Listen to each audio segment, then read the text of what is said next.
So Colin Samson is a sociologist based at the University of Essex. He has worked with the Innu peoples of the Labrador-Quebec Peninsula since 1994. His book, A Way of Life That Does Not Exist, Canada and the Extinguishment of the Innu, won the Pierre Savard Award. He's also the author of A World You Do Not Know, Settler Societies, Indigenous Peoples, and the Attack on Cultural Diversity. And with Carlos Hugo, Indigenous Peoples and Colonialism, A Global Perspective.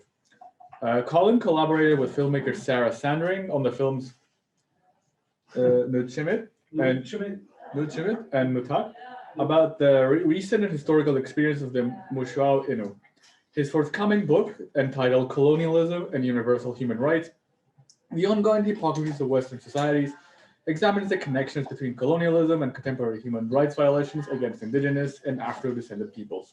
And Jimmy Lee Beason II, Master of Social Work, aka Pahuska, is a member of the Osage Nation, or Eagle Clan, from Oklahoma, and currently lives in Lawrence, Kansas with his family. His writings, lectures, presentations, and research focus on decolonization, Native empowerment, traditional values, radical social work, and social justice advocacy for Native communities. He's also a professor in the Indigenous and American Indian Studies Department at Haskell Indian Nation University, where he acquired his BA in American Indian Studies and is also a graduate of the University of Kansas, receiving his master's degree in social work, administration, and policy advocacy. Beason is currently working on 2 books and will be providing online mini courses this fall for the general public interested in learning more about contemporary Native issues. You can follow him on Instagram at Osage_Native_scholar. And I will leave it to our speakers to begin their fruitful and interesting conversation. Excellent. Thank you very much. You've got a PowerPoint up. And thanks also to Jimmy, who will be responding to me, I think, at the conclusion of my talk.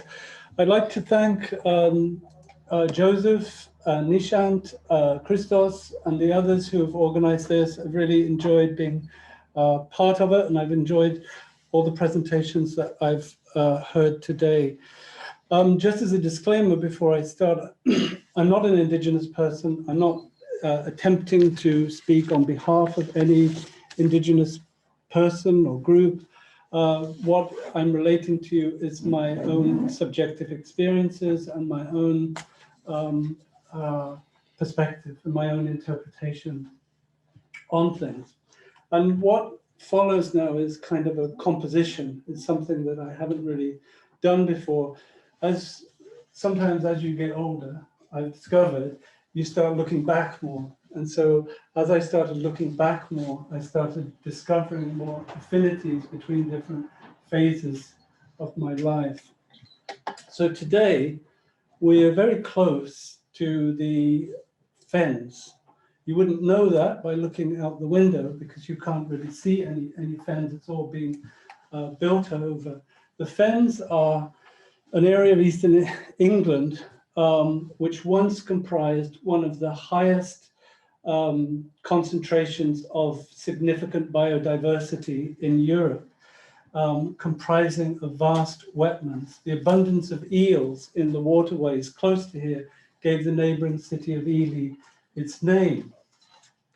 Until the 17th century, when Dutch engineers were commissioned by various monarchs to dig massive ditches to drain what was called the Great Level in the southern fens, the area was a very rich ecosystem where fen people over the centuries relied upon using what was provided by the sea, the marshes, and the rich lands that were periodically flooded.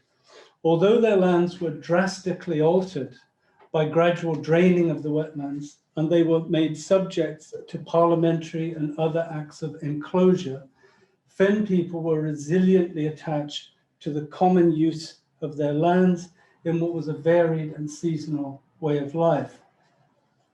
By the time it was complete, and this is into the 20th century, drainage and enclosure had effectively removed the fen people from their lands and destroyed their ways of life. They could only return into the fens as tenant farmers or drainage workers, or like many others across England who were subject to enclosure moved to towns, or in the case of many, to poorhouses, unable to live on the smaller and less useful lands which enclosure provided for them. By the 19th century, growing numbers of people had been made absolutely destitute by enclosure. Drainage projects have left less than 1% of the wetlands surviving today. So what's out there today is 1% of what they used to be. The effects of this confiscation and destruction of the landscape are ongoing.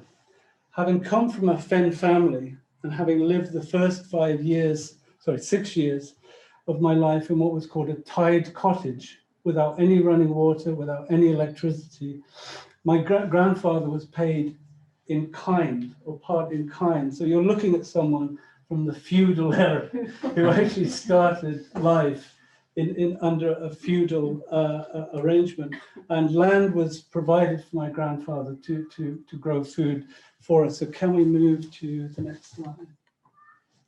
Okay, that's actually some old photographs that my sister retrieved for me. This is actually the tied cottage. It's in the village, well, it's not in a village, it's near a village called Feltwell, between Feltwell and Methwold, if any of you know where that is.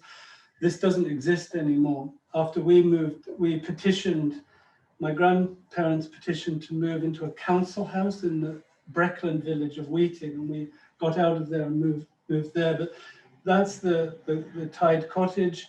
That's my grandparents and my sister there digging in the garden, and that's me and my sister, and that's in the early 1960s. A few weeks ago, I visited a cousin, one of my only relatives in this country, a cousin of mine in Stoke Ferry, which is another village in the Fens. His two grandchildren, Jeffrey and Emily, were with him. They're both in their early 20s. We had a conversation about what they do.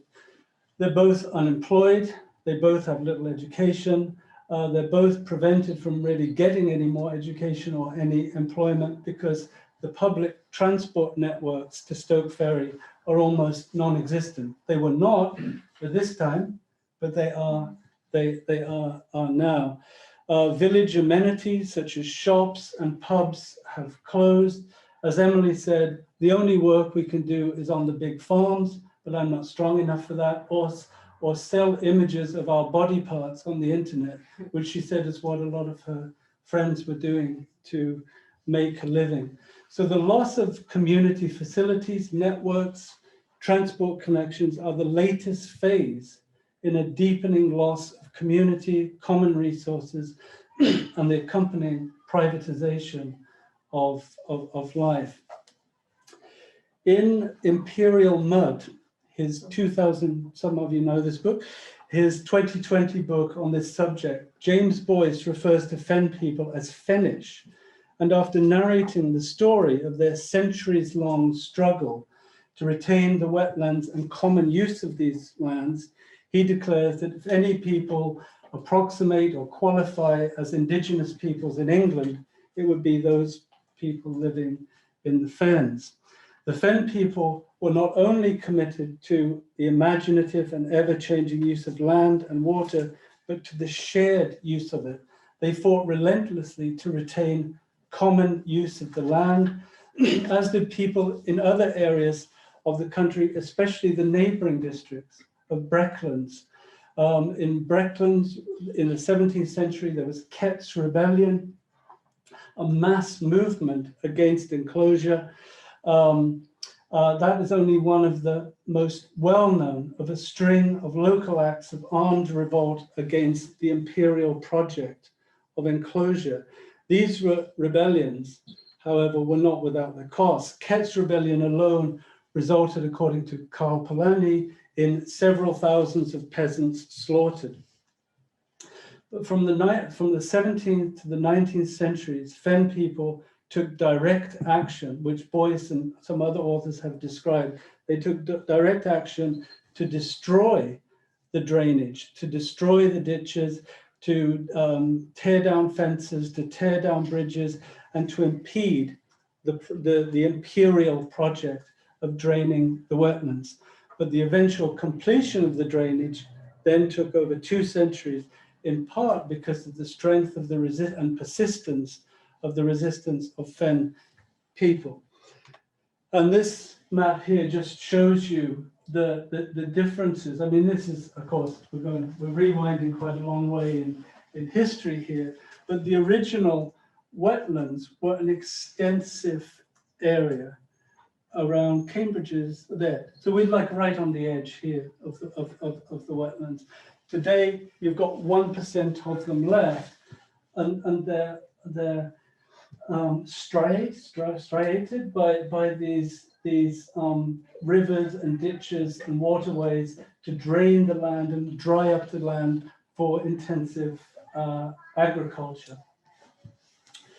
Okay, so how did enclosure occur? The main mechanism of enclosure was royal decree and petitions submitted by wealthy landowners against people whose rights to common usage of the land was unilaterally terminated.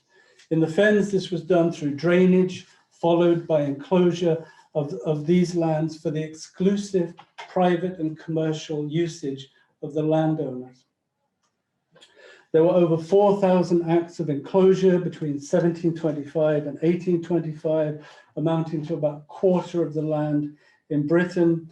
By the 1890s, 7 million acres of land were enclosed in England and thereby depopulated. So usually when land was enclosed, it was depopulated. The people had to move off. So those who farmed and grazed animals on common lands were given lands in severalty. It was called given land in severalty, but often the landowners could choose what kind of land the so-called commoners would receive, meaning that they often had the least productive lands, the least desirable lands, and because they couldn't make a living on them, they ended up selling them and then working for low wages in towns or, as Gary Fields says in a very interesting book called Enclosure about Palestine, which looks at Palestine, the American reservation system, and the English enclosures. He says many of them simply disappeared. By the 1830s, most of the land in England had been enclosed and privatized. Today, 92% of the land and 97% of the waterways of England are private property. Presumably the River Cam here is private property. It's the private property of the colleges, to which the population is legally and can be legally excluded. Okay, how does enclosure relate to Indigenous people? Well, I've been working, as Crystal said, no, go back. I don't want to see John Locke. Okay, I've been working since the 1990s with the Innu people of the Labrador-Quebec Peninsula, and I'll say more about them in a bit. They too have been subject to similar patterns of imposed transformation, and resistances can be found in their efforts to maintain their land, their languages, their socioeconomic systems, and their collectivism or their collectivist outlook on the world. They too have been confronted with forces derived, at least in part, from the English enclosure movement. And as Peter Linnebaugh argues, enclosure has belonged to a series of universals that has defined modernism. Indigenous people have similarly been confronted with walls, fences, ditches, and deportations. They also remain subject to imperial projects that have irrevocably degraded, sometimes fatally, the habitats for the animals, fish, and plants that they depend on. Like the people of the Fens, many have died attempting to maintain their lands and ways of life against these intrusions. Some have undeniably simply disappeared. Sociologically, enclosure is a means to radically alter whole societies. It marks a shift from social and economic systems that prioritize common welfare and common survival to those that created enlarged shares of resources to fewer people and diminished shares of resources to far more people. We see this in England as well as in the earliest English invasions of North America. So how was this process justified?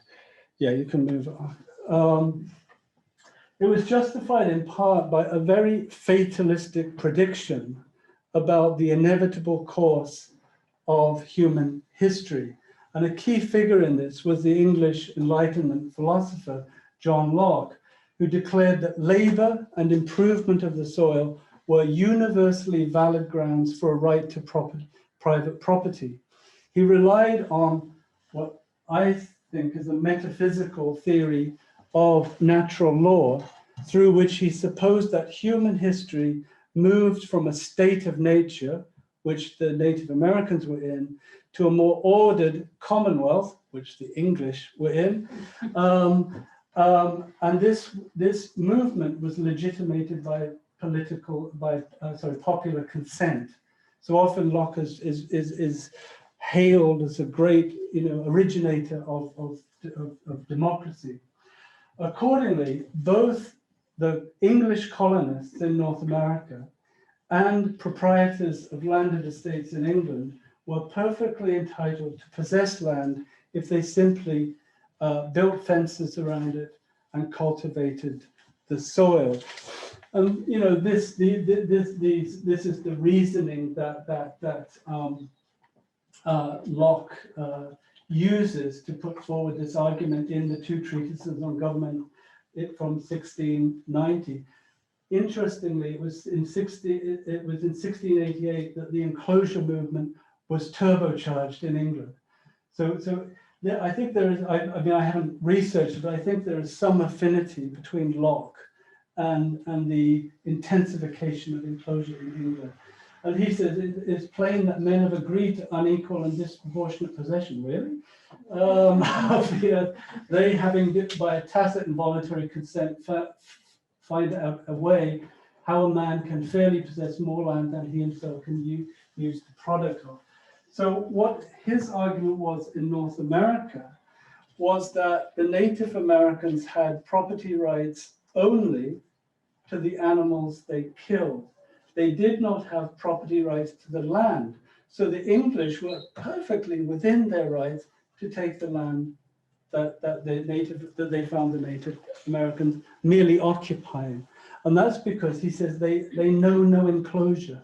I mean, he was actually, in my view, plagiarizing from the Puritans, from the English Puritans who had come to America in the 1620s, who'd come there earlier. And if you look at the speeches of John Winthrop, for instance, you'll see a lot of similarity between the Puritans and Locke. So he assumed Native Americans were all hunters and therefore had no investment in the soil. Next one. But wait a minute. 20 years before or 25 years before his treatise, there were prints coming back to Europe of Native Americans as agriculturalists. Now, I'm quite interested in this phenomenon, whether he simply ignored that or whether he didn't see it as relevant, arbitrary as it is, arbitrary as it is that someone would need to cultivate the soil in order to have prior rights to it. So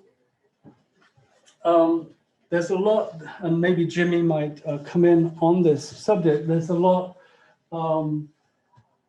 written about the influence of Locke in what was called the westward expansion in North America, and the idea that Native Americans really didn't truly own what they were living on. Hence, it was much easier to dispossess them and put them on reservations. So what were there were also other accompanying justifications. Ironically, from the 17th century, English settlers in North America and English monarchs and landed gentry at home depicted land under common ownership as waste. The Puritans frequently said that New England was a waste until they got there. So the privatization and confiscation of these lands was backed by a vilification of the land, but also a vilification of those who practiced common use of the land. So in England, in the 19th century, Lord Macaulay, who's famous for his history of England, refers to fen people as half-savage people or half-savage population.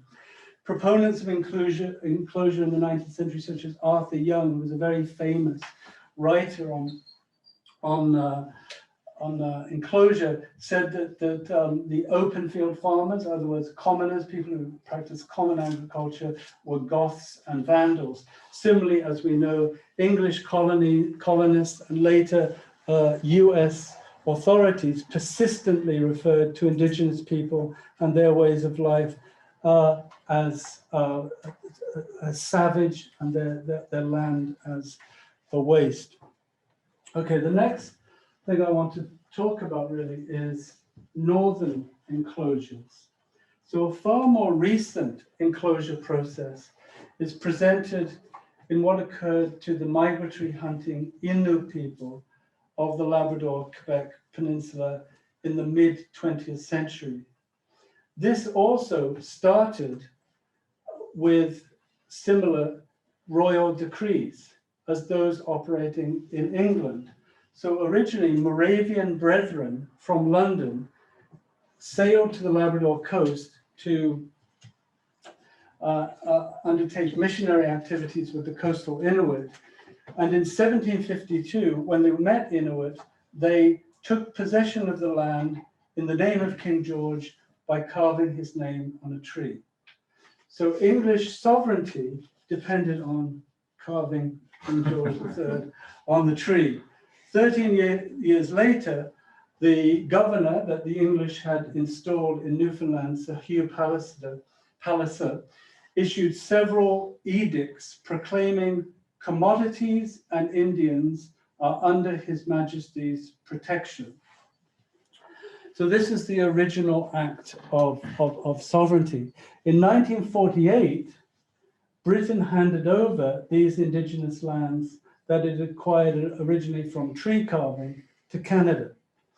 And once these lands became part of Canada, there was an aggressive assimilation campaign to sedentarize, to make sedentary the mobile populations of Innu and Inuit.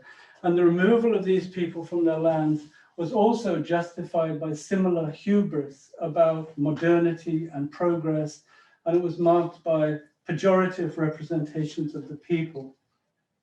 And this is one of the most, I think, important statements to justify taking people off the land and putting them in government settlements by the Director of Northern Labradorian Affairs for the Government of Canada. One fact seems to be clear: civilization is on the northern march. For the Eskimo, Inuit, and Indian, meaning Innu, there is no escape, etc.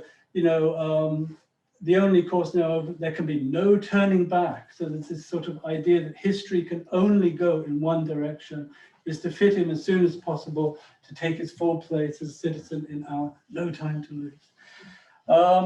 After one generation in the villages, which is about the time I started, well, maybe a little more than in the early 1990s, the Innu people took stock of their experiences, having been mobile people to being sedentary people in these government villages. And so, next one.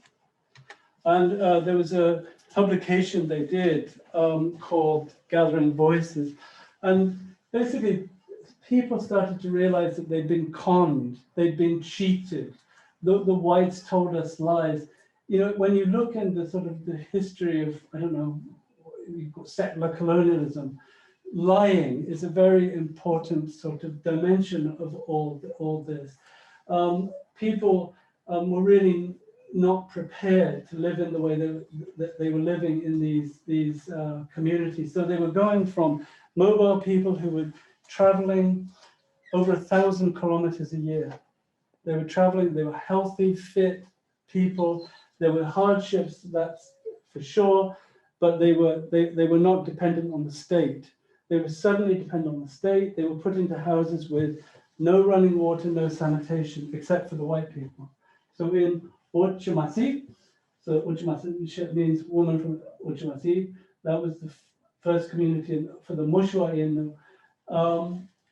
The Innu had houses with no running water, no sanitation until 2003. The social worker, the doctor, the nurse, the teachers all had running water, all had sanitation. Interestingly, Uchamasit means boss. So Uchamasit is place of the boss. So even the name of the community refers to this colonial imposition. So living in these government settlements, Innu were deprived of the self-reliance that they had. They were made dependent on public welfare, just as English populations subject to enclosures were. The claims to indigenous advancement made by Rockwood and other enthusiasts for sedentarization proved as horribly wrong as 18th century English landed gentry who, to quote one author, historian of enclosures, often carried out enclosure upon solemnly sworn testimony, which was outrageously false. Okay, so as one of the last groups in North America, perhaps the last group in North America to be subject to enclosure, what are the rights that the Innu have to their lands? The rights that they have to their lands are a function of the assertion of multiple non-Indigenous sovereignties over them. The claiming of their rights simply confirms and ratifies their dispossession. So one of the things that I was interested in one of my books, Colonialism and Human Rights, is the way in which the human rights actually ratify a status quo that has been imposed in the first place by colonialism, among other things.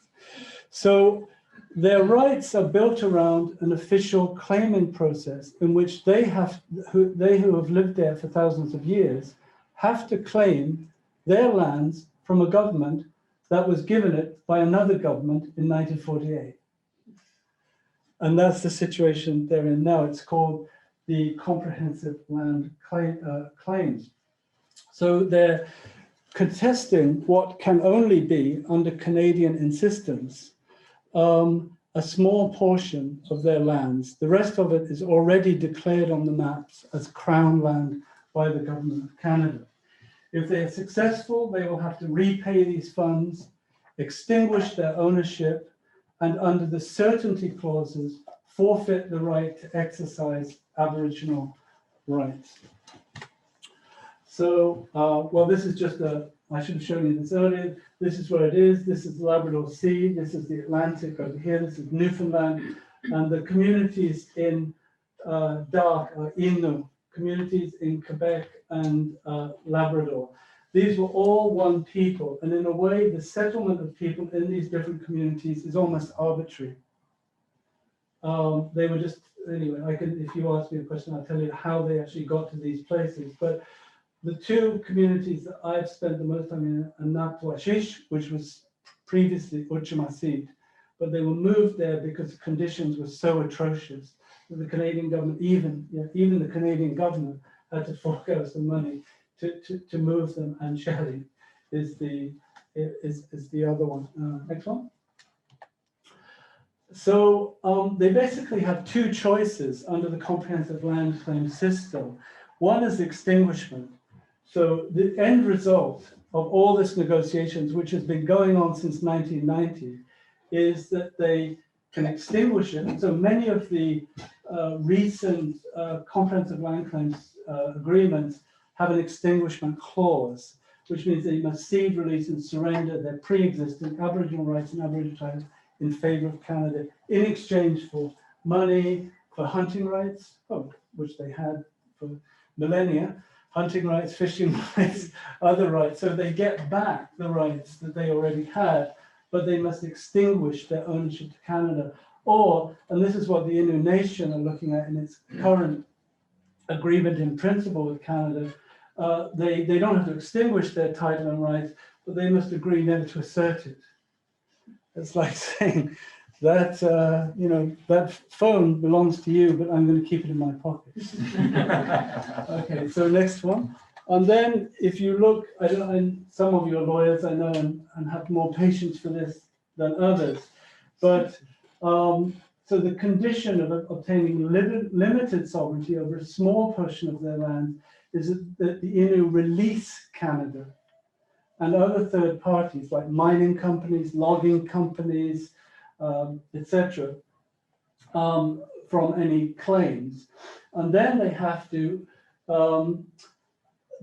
release everyone, all these other parties from any demands, action, or proceedings of whatever kind, whether known or unknown. They must have been listening to Donald Rumsfeld. Whether known or that Innu ever had, now have, or may have in the future. I mean, this is clearly quite Kafkaesque in totalizing its scope. This is still, I don't know if it's still in, but this is what they're looking at they were looking at in the agreement in principle.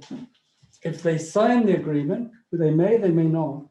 If they sign the agreement, they will, the Innu Nation, which represents the people in these two villages in Labrador, well, first of all, they'll be violating the rights of other Innu because the lands were all collectively shared. So the Innu in Quebec who used lands in Labrador have no say in all of this because the provincial boundaries segment their land. The colonial boundaries segment their land.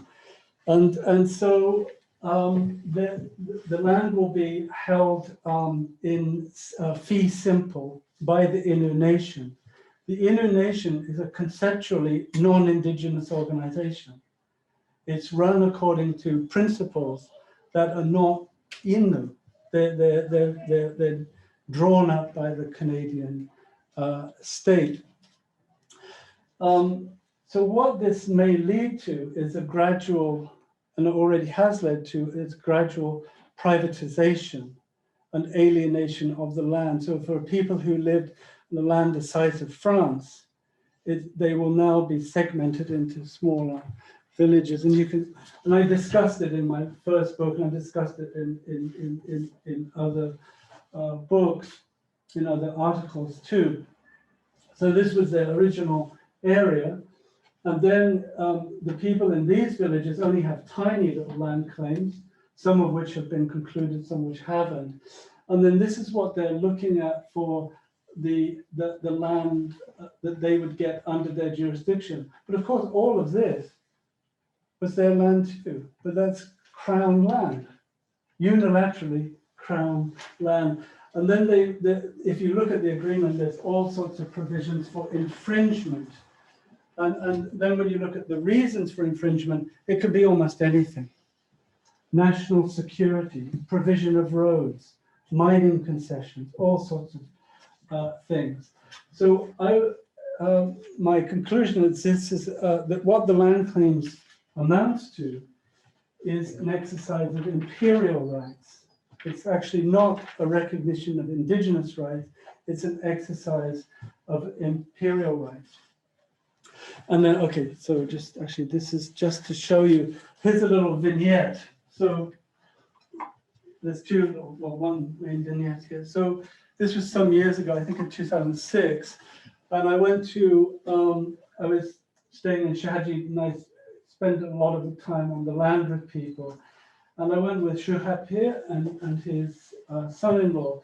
And he wanted to show me an area where he'd made a canoe. He's one of the few Innu people now who still can make a canoe. So he was showing me this cleared out area. Next one. And you can see it's been cleared out there. And he said that this was many years ago. I can't remember when, many years ago, they cleared this area out to make a canoe. Next one. And then he even showed me this is where they stretched the wood across here. Next one. They did some hunting there. I think that was a beaver skull that had been left up there for several decades. Next one. And then here you can see that how the land has kind of been cleared off when they were there. He said that's where their tents were. They put their tents. And then what do you see in the distance? Next one. There. So this is a cabin, a settler cabin. So this is supposedly, in Canadian law, Aboriginal title land. But someone has prejudged the land claim, saying, well, it's all over anyway. Let's have a nice lakeside cabin with a sort of suburban feel to it. And then next one. There's also a huge dam that's being built now at a place called Muskrat Falls. And if you look at the road along Muskrat Falls, it's full of cabins, full of settlers' cabins. So these are mostly people from Goose Bay, people from Newfoundland. Some of them have been able to procure deals through the Innu Nation to obtain these concessions. But you can see what's coming next. Okay, how much time have I got? It's 20 to 5. So I've been going like 20, okay. Maybe I'll come on to that in a second. So the transformation of people, whether it be through enclosures in the fens or the sedentarization of hunters into dismal Canadian settlements, were justified by imperial assertions not unlike those of John Locke, about both the direction of history and what is universally right for all people. As Boyce said in his book about the Fens, anyone who defended the right of the Fen and other people in England to common land would have undermined the ethical legitimacy of empire. So the empire itself was based on a kind of promotion of the privatization of land. So the consideration of the rights of people subject to enclosure are those granted by imperial authorities. Land rights as a category of human rights are simply exercises in imperial rights which require the invalidation of pre-existing common rights the Innu and other indigenous people held to their rights. So this is just as the property rights invented by Locke and others invalidated prior common rights which existed in England in the Charter of the Forest and the Magna Carta. Locke never makes any reference to those prior common rights that were held in England. Okay, just to conclude on something a bit more happy, perhaps. I believe that enclosures, drainage, and sedentarization are part of a similar social process. These imperial projects partake of similar justifications. They have resulted in exclusion from common lands, commercial appropriation of the commons, social disintegration, and huge inequalities. Partly because of the sheer fatigue with the ongoing colonial nature of state legal systems, Indigenous peoples have and are attempting to address enclosure through cultural revitalization that we heard about in another talk. That is, they're engaging in bringing back past ideas and practices into contemporary Indigenous societies. And this can be seen in projects as diverse as Indigenous language teaching. That's not necessary for the Innu. 95% of the Innu speak Inuamun, is the first language, but it is necessary for many other groups in North America. It can be seen in reclamation of seeds in the Southwest, in Arizona, New Mexico, the buffalo restoration in the Great Plains, dam removals in the Northwest, in Oregon, and who would have thought that? Dams were emblems of progress. Yurok and Karuk people are removing those dams now to bring back the salmon. And the Innu are also engaged in a number of cultural revitalization. The Innu have never lost the ability to live on the land. And they still do. So even as I speak now, there are people that are on the land.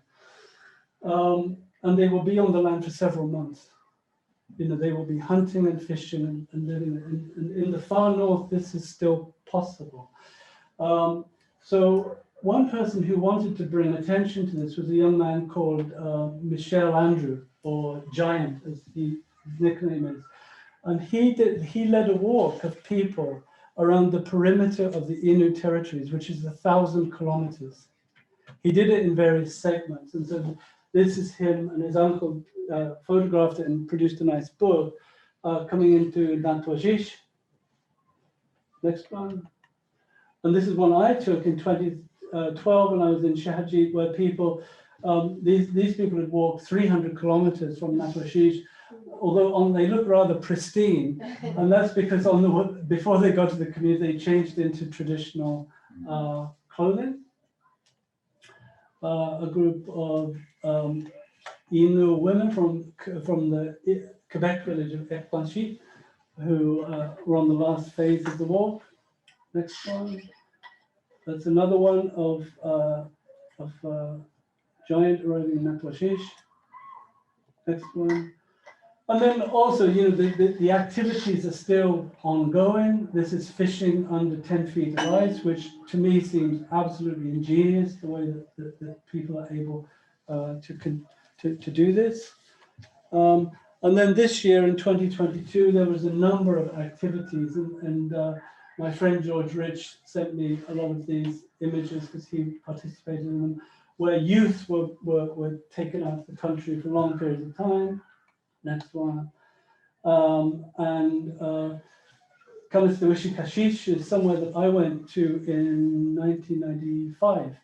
And they've now going back to this particular location for gatherings. Next. Drum dancing. And then this is very important practice for the Innu.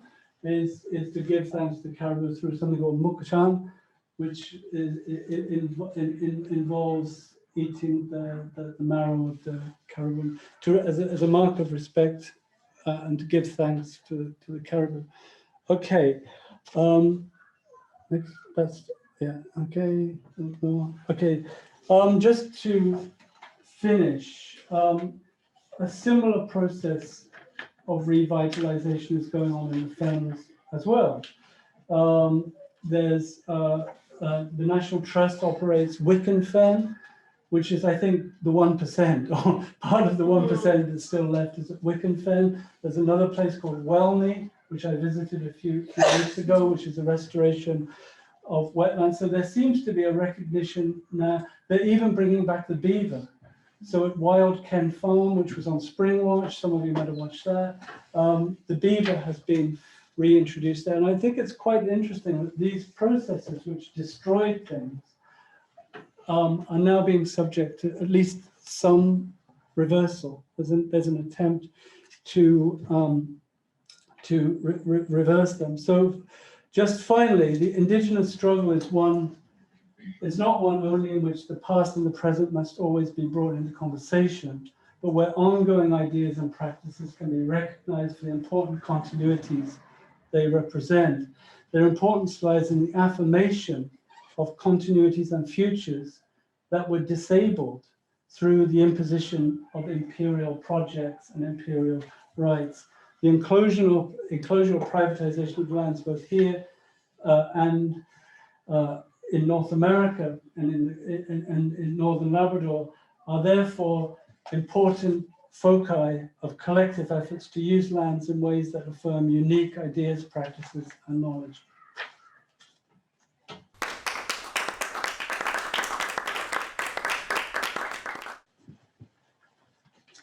Maybe Jimmy's good. Oh yeah, that would be good. Or you can leave it in case somebody wants to see.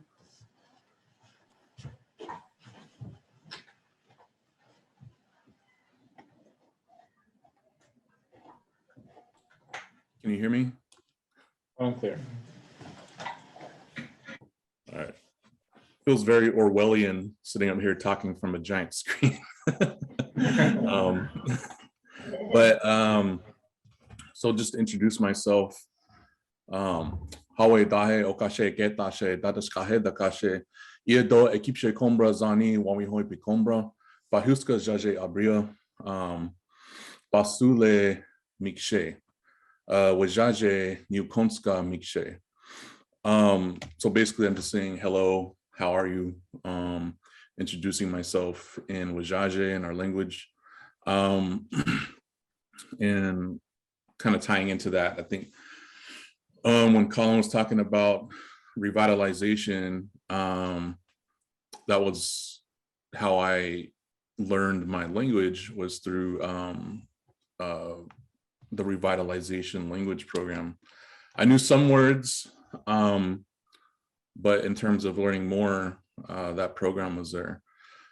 So, but kind of getting back to what he was discussing with the land enclosures, when we discussed this prior, the only thing I could think of, or the main thing I could think of about these enclosures, is how much it resembles the Dawes Allotment Act in the colonial United States. If you're not familiar with the Dawes Act, basically the Dawes Act is was a policy, was legislation created by the United States government to take the rest of our land. So when Native people were forced onto reservations and the remaining land was opened up for colonial settlement, the Dawes Act later came in and then reduced the reservation land base even further by assigning acres, up to 180 acres to the head of household, which typically, of course, from the white American Eurocentric patriarchal point of view, was of course the male, the man, and women, the wives, were provided with 80 acres and children remaining, I believe it was about 60. So these enclosures reminded me of these policies that the United States enacted against Native people from the East Coast to the West Coast, all for the hopes of obtaining more and more lands. And I think it's, pretty, kind of typical that this kind of idea was spawned from, when you think about England and how pretty much America is the kind of spawned from England, and then having these property laws imposed upon us. I think it kind of shows America's, colonial roots, that they were trying to create a new empire, but essentially it was just the same ball game over and over, of taking land by force through dubious treaties, coercion. And when I talk about treaties were only made after our people put up a fight. When you think about the quote unquote Indian wars, a lot of bloodshed was spilled on our side in order to obtain just some shred of legal rights to what we have today as Native people. So I think that the enclosure is just another, the enclosures that Colin was talking about is basically just kind of a continuation of just land theft through legislation. When I think about the Dawes Act and the Homestead Act, so there's a whole bunch of different acts passed down through the late 1800s in which everything was geared towards taking the remaining land and giving it to colonial settlers. So, and the Homestead Act was one in particular as well, in which after Native people were forced onto reservations,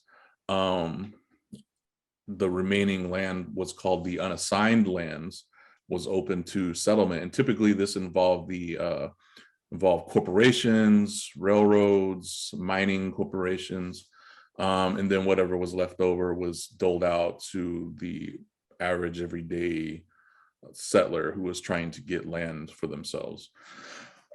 So, and then you could also kind of look at the Dawes Act almost like the Homestead Act Part 2, because that was where the reservation land was then reduced further to give the rest of the land to non-native people.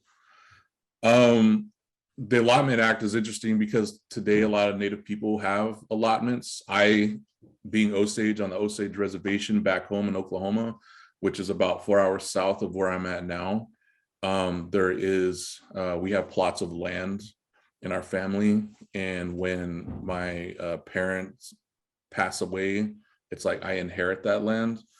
And a lot of times when he was bringing up the land that wasn't that great, that was true as well for Native people here in the US. The land that was given back to Native people was typically the most, I don't want to say all land was worthless, but it wasn't the best kind of land to do what the government was forcing us to do, which was become farmers. Farmers to have create crops and have cattle and all these things. Typically, the government didn't provide those things in the first place.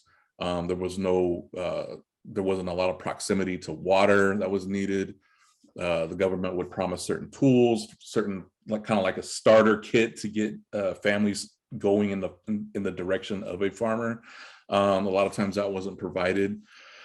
And even within the reservation system, there was everything was controlled typically by the military. You could not leave the reservation without a pass. And if you were caught off reservation, you could be killed, by either the military or deputized white citizens, militiamen who were typically roaming those areas to look for Native people off the reservation. I know there was a story with the Osage people, our ancestors in Kansas, when they were off reservation. Militiamen had attacked some of them and killed 5 Osage men.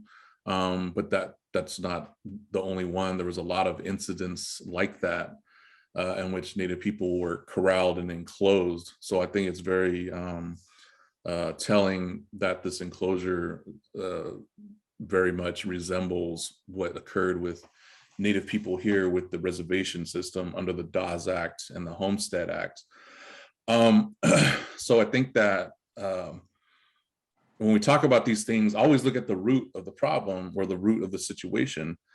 And another thing I can't help but think of is the doctrine of Christian discovery, how a lot of these acts and laws are based in a type of religious supremacy, or religious supremacist ideology, that as Christian nations, we have a right to subjugate and to take over certain territories from the unworthy, and then use it to our own, whatever we want to do with it, to our own advantage.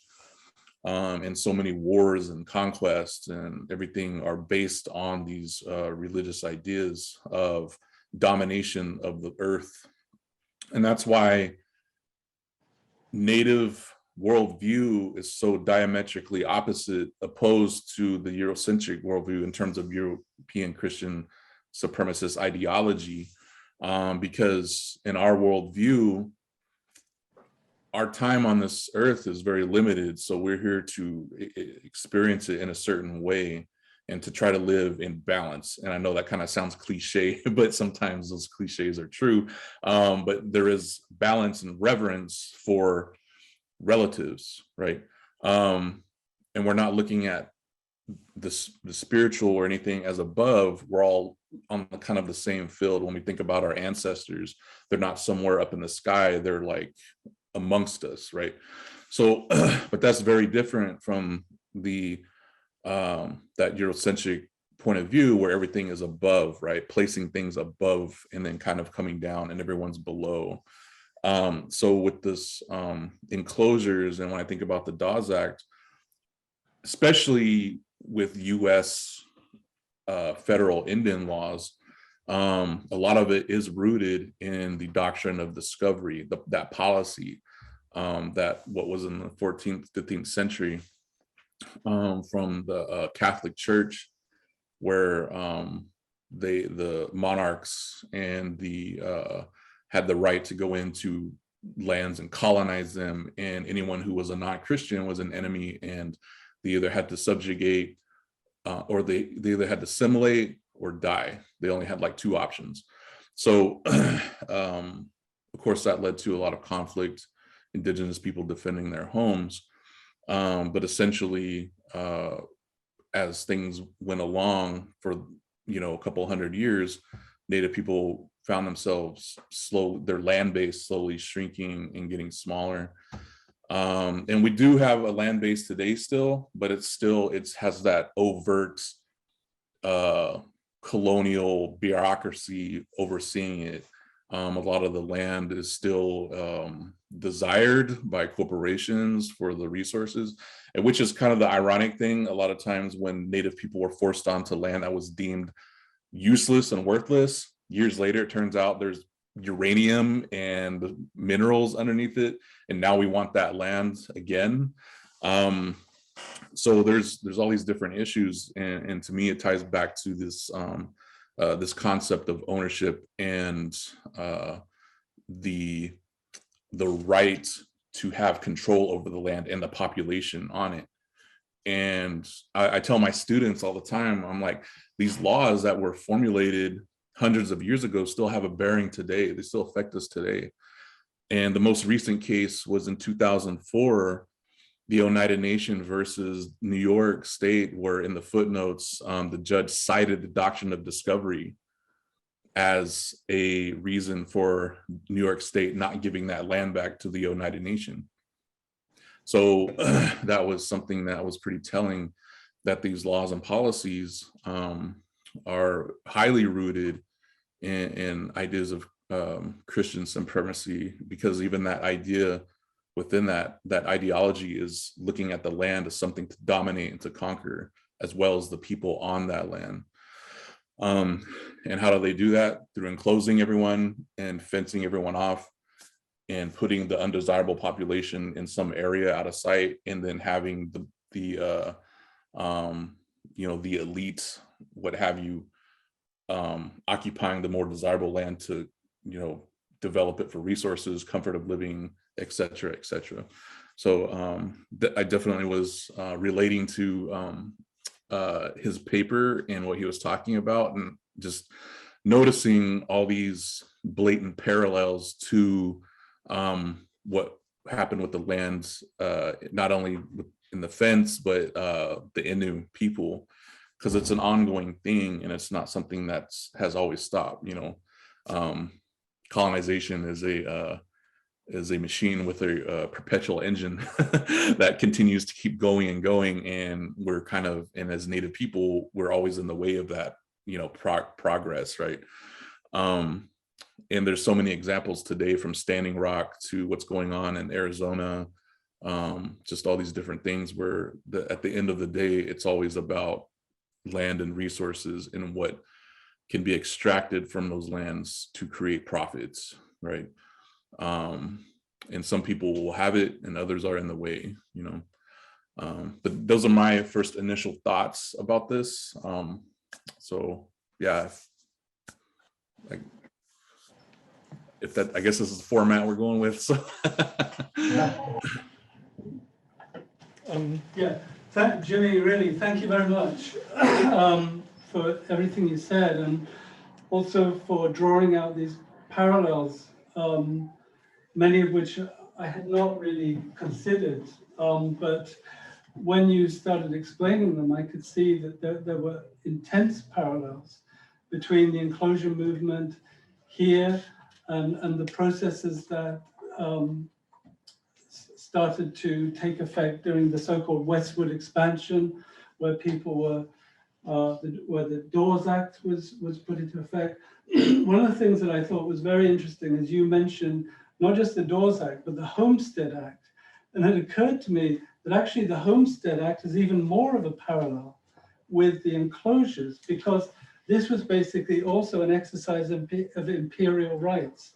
It was an exercise of the rights of settlers to occupy, live on, and to own indigenous land, the land that indigenous people had already been cleared from.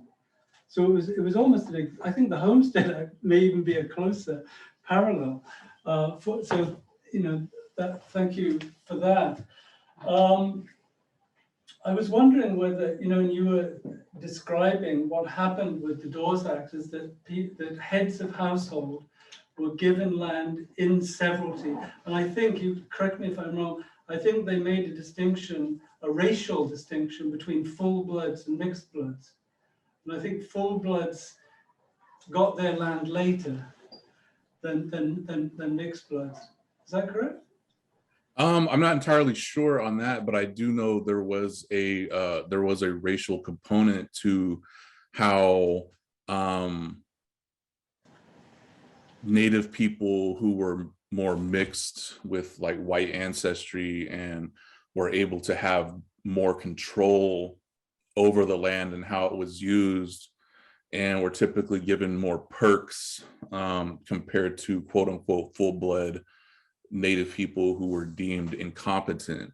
And that took place with my tribe, again, going back to the Osage, with the when they found oil on the land, full blood Osages were not allowed to handle their money, right? But mixed blood natives who were more assimilated into white American culture were allowed more access and control over the money they were getting from the oil royalties. So, but yeah, there was definitely a racial component even within the Native community when you had to see those structures and how that played out. Yeah. And another question for you really is, here, the Enclosure Acts led to massive depopulation. And another example of enclosure, which I didn't mention, were the Highland clearances in Scotland, where 50,000 people were summarily taken off their land, many of them put on ships to North America. Right. But you were saying that they were often given the least desirable land. You know, whatever the whites didn't want, they were given. So that must have led to them giving up their land, selling their land. And do you know, I mentioned that one author had said that people who were subject to enclosure simply disappeared. Do you think the same thing happened with some Native Americans? They lost their land, and then that was, you know, I'm interested in what happened to them after that. If they sold their reservation land, where did they go? Yeah, that I was thinking about that. There's definitely so what would typically happen is once like the tribe was on a reservation and then the land was divided up and given to heads of household and the other family members, eventually over time they had to pay a tax on the land. And a lot of times, because of racism, a lot of Native people weren't able to get jobs and assimilate locally in these areas, or pay taxes in some cases. And a lot of times they had to sell that land, right? And that's typically where they might have gotten some money and then moved on, right? So that's where you kind of get like a lot of the poverty comes from, is you had a lot of Native people selling the land and then moving on. And yeah, at that time it would have been hard to keep track of, like, if somebody took off, you know. But I think that within the Native community, everyone still banded together, even though there was a concerted effort to break up families, because that was the other nature of the Dawes Act and allotment, was to break up our communal lands, our communal way of living. So everything was done communally. And I think you had brought up how that was a problem when it comes to private property ideas, is that if we're looking at all this land as everyone's, then that's not going to fly with the United States, you know, and their policies of private property. So a lot of times they would go live with their relatives, or they band together, coming together, and then you would have households full of like family members like that. So I don't think it was typically like one individual sold the land and just took off. because there were still family members in those areas and everyone helped each other out. So I think that despite the government's efforts, Native people still were finding ways to support one another and also support their family, of course.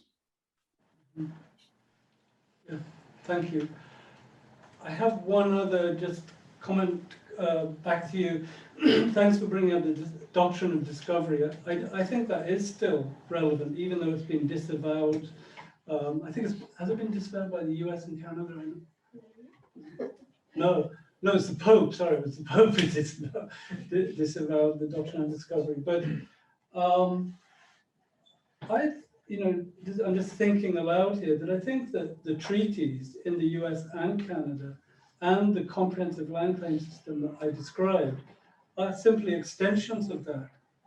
They're simply extensions of the doctrine of discovery because they presume that this nation, this settler state, has the authority and power to dispose of other people's land.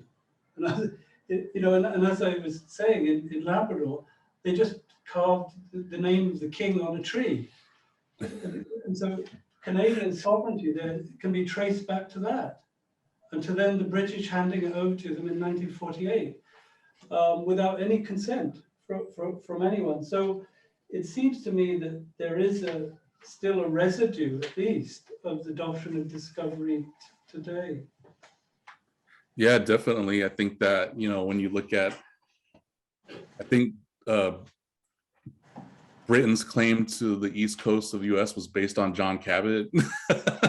Like, what is it? One guy showed up and just, I claim this all for us, and then, but that was that operating under that doctrine, discovery doctrine policy, having to make a claim, and then you had all the monarchies making competing claims. And then, of course, when we talk about the Revolutionary War, which was essentially like a civil war, like the first Civil War, I think that, when you look at how the writing of that Treaty of Paris, and after the Revolutionary War ended, they do bring up the doctrine in which, because Britain made the claim based on that doctrine, the US, because they won the war, inherited the title. They inherited that title, and then now it's their title. They have that title. So there's this concept of title holding underneath the doctrine. And it definitely applies today, because everything is rooted from that. Everything that we look at today, it's highly, it may not be blatantly there, like stated, but it definitely has its roots from this concept of having that domain over the land, right? And we see that with Standing Rock, with the protests, why is it that the militarized state can go in and tear gas protesters and shoot them with rubber bullets? So where is that operating from? Why are they doing that? When you look at those laws and you look at the treaties, and it's all rooted within that that wording, So. And just in the case of Standing Rock, that's on land that was guaranteed in the 1851 and 1848 Fort Laramie treaties. Right. They're running the pipeline through land that they solemnly agreed was part of the Great Sioux Reservation. Yeah, definitely. That was a case of kind of like environmental racism, where they were going to run the pipeline further north, but they didn't want to run it through the white community. So they figured they'll just do it north or do it south through the Native community, because they're afraid of oil spills. It wasn't safe for white people. No, it wasn't. So they had to put it through the res.